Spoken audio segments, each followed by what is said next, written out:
Dear students, आज हम और एक एनिमल फाइलम पढ़ने जा रहे हैं, फाइलम मोलस्का। लेकिन स्टार्ट करने से पहले आप मेरे इस चैनल को सब्सक्राइब, लाइक और शेयर करेंगे। तो चलो स्टार्ट करते हैं फाइलम मोलस्का से। जो फाइलम मोलस्का है, इसको हम बोलते हैं सॉफ्ट बॉडीड एनिमल्स। ये एक ऐसा एनिमल फाइलम है जिनकी बॉडी सॉफ्ट होती है और इनको हम शैलेड एनिमल्स भी बोलते हैं, क्योंकि अगर हम देखते हैं इनके बॉडी के आउटसाइड से, मोस्टली आउटसाइड से प्रेजेंट होता है एक हार्ड शेल। तो इसी वजह से हम इनको बोलते हैं शैलेड एनिमल्स। और जो फाइलम मोलस्का है, ये एक लैटिन वर्ड से निकला है, मोलिस। मोलिस का मतलब होता है सॉफ्ट बॉडीड। तो इसी वजह से हम इनको बोलते हैं सॉफ्ट बॉडीड एनिमल्स। जब हम इन मोलस्का को पढ़ते हैं, जब हम इनकी स्टडी करते हैं, उनकी स्टडी को हम बोलते हैं मैलेकोलॉजी। जो स्टडी होती है मोलस्कस की, इसको हम बोलते हैं मैलेकोलॉजी। और यहाँ पे इनकी बॉडी के ऊपर एक शेल भी प्रेजेंट होता है। तो उस स्टडी को, जब हम शेल्स की स्टडी करते हैं, डिफरेंट शेल्स की स्टडी करते हैं, उसको हम बोलते हैं कॉनकोलॉजी। तो मैलेकोलॉजी होता है स्टडी ऑफ मोलस्कस और कॉनकोलॉजी होता है स्टडी ऑफ शेल्स। अब हम बोलते हैं जो ये फाइलम मोलस्का है, ये सेकंड लार्जेस्ट एनिमल फाइलम है। जो सबसे बड़ा एनिमल फाइलम जो है, जिनको हम बोलते हैं ऑर्थोपोड्स, और ऑर्थोपोड्स के बाद दूसरा एनिमल फाइलम, ये जो सेकंड लार्जेस्ट एनिमल फाइलम जो है, वो है फाइलम मोलस्का। और जो फाइलम मोलस्का जो होता है, ये दोनों एक्वेटिक भी होते हैं और ये टेरेस्ट्रियल भी होते हैं। ये पानी में भी रहते हैं और ये लैंड के ऊपर भी सर्वाइव करते हैं। तो आते हैं इनके जनरल कैरेक्टर्स के ऊपर। और इससे पहले आपको याद रखना है, जो ये फाइलम मोलस्का जो है, इसमें क्या क्या इंक्लूड होता है।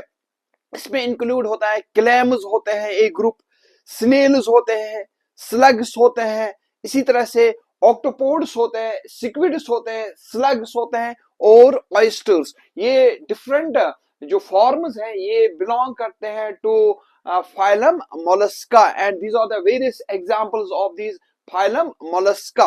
अब आते हैं जनरल कैरेक्टर्स के ऊपर। जो फर्स्ट जनरल कैरेक्टर इनमें है, दैट इज बॉडी फॉर्म। जो बॉडी होती है इनकी, वो वेरिंग शेप की होती है, क्योंकि इसमें बहुत सारे फॉर्म्स प्रेजेंट होते हैं। क्लैम्स की अलग शेप होती है, स्नेल्स की, स्लग्स की, सिक्विड्स की, ऑक्टोपोड्स की, ऑयस्टर्स की, इनके डिफरेंट शेप्स होते हैं। तो तभी हम बोलते हैं इनमें वेरिंग शेप होता है। और इनकी बॉडी यूजुअली होती है अनसेगमेंटेड।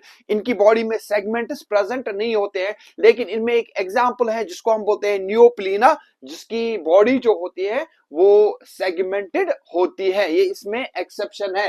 न्यूप्लीना ये ऐसा एनिमल मोलस्का है जहां पे बॉडी जो होती है वो सेगमेंटेड होती है। जो सेकंड पॉइंट है, दैट इज सिमेट्री।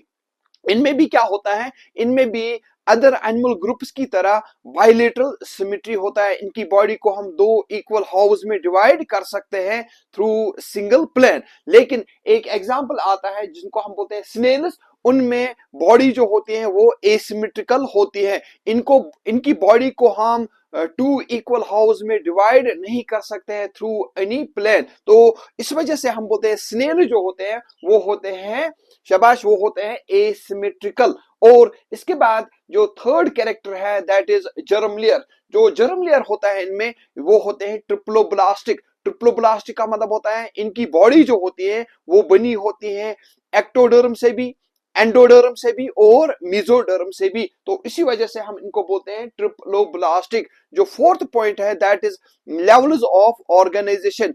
इनकी बॉडी में क्या होता है, इनकी बॉडी में ऑर्गन सिस्टम्स प्रेजेंट होते हैं। डाइजेस्टिव सिस्टम होता है, सर्कुलेटरी सिस्टम होता है, एक्सक्रीटरी सिस्टम होता है, नर्वस सिस्टम होता है, एटसेट्रा। तो ऑर्गन सिस्टम्स इनकी बॉडी में प्रेजेंट होते हैं। तो तभी हम बोलते हैं इनमें organ system level of organisation present होता है। Then coming to next point, that is the fifth point, is body division.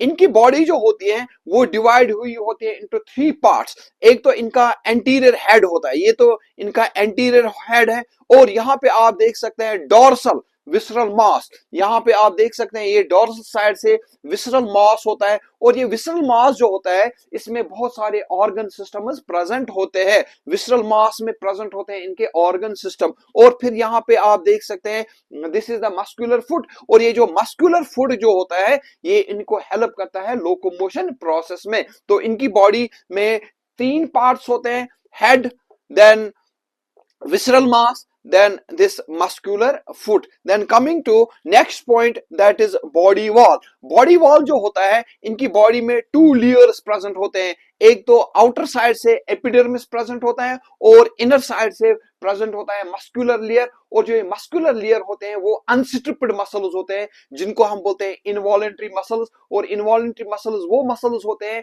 Which are not under the control of their own will. तो ये कंट्रैक्ट रिलैक्स करते रहते हैं और लेकिन ये इनकी बॉडी के कंट्रोल में नहीं होते हैं। तो इस वजह से हम इनको बोलते हैं अनस्ट्रिप्ड मसल्स प्रेजेंट होते हैं या इनवॉलेंट्री मसल्स प्रेजेंट होते हैं। Then coming to next point, that is mantle और पीलियम। यहाँ पे आप देख सकते हैं दिस इज मेंटल, और जो ये मेंटल जो होता है ये फ्लशी होता है, ये फ्लशी होता है और ये प्रेजेंट होता है outside the this body wall. और यहाँ पे आप जो मेंटल देख रहे हैं, ये जो मेंटल होता है इसमें प्रेजेंट होते हैं कुछ ग्लैंड्स जिनको हम बोलते हैं शेल ग्लैंड्स। और ये जो शेल ग्लैंड जो होते हैं ये सिक्रीट करते रहते हैं आउटर शेल। यहाँ पे आप देख सकते हैं ये शेल है, ये कौन सिक्रीट करता है, ये सिक्रीट करता है मेंटल। और इस मेंटल में प्रेजेंट होते हैं कुछ ग्लैंड्स जिनको हम बोलते हैं शेल ग्लैंड्स। और शेल जो होता है that is being secreted by this mental layer. और ये जो शेल होता है ये फिर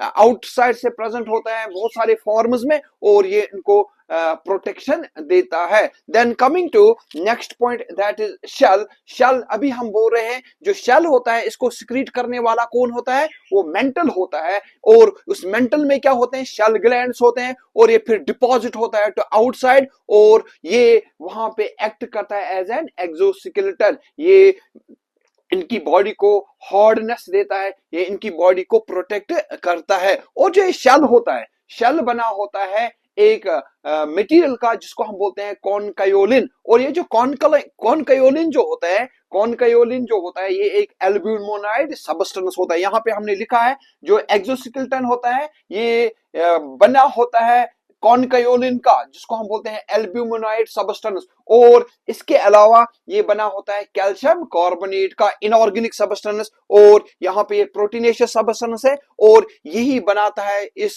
शेल को जिसको हम बोलते हैं वहां पे कॉनकायोलिन एंड कैल्शियम कार्बोनेट। और ये इनको प्रोटेक्शन देता है, हार्डनेस देता है। और आपको याद रखना है इंपॉर्टेंट पॉइंट, कभी कभार ये पूछा जाता है मोस्टली जो शेल होता है ये प्रेजेंट होता है टू आउटसाइड बॉडी, लेकिन कुछ एग्जांपल्स है जहां पे शेल जो होता है ये प्रेजेंट होता है मेंटल से नीचे भी, यानी कि इंटरनल होता है शेल, या किसी फॉर्म में ये एब्सेंट भी होता है। वो हमने लिख के रखा है यहाँ पे।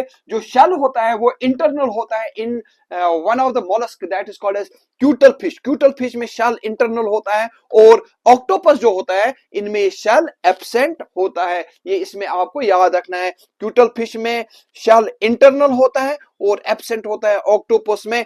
And coming to next point, that is body cavity और सीलूम। जो इनका सीलूम होता है जो प्रेजेंट होता है एक कैविटी जैसा होता है, ये कैविटी जो होता है इनकी बॉडी में रिड्यूस्ड होता है लेकिन that is filled by blood. और उस वजह से उस कैविटी को, उस सीलूम को हम बोलते हैं haemocoelom. These were some of the important points regarding this phylum Mollusca. Then we will meet in another this in coming lecture. So these were important points regarding this phylum mollusca. Hope you got it. Thanks.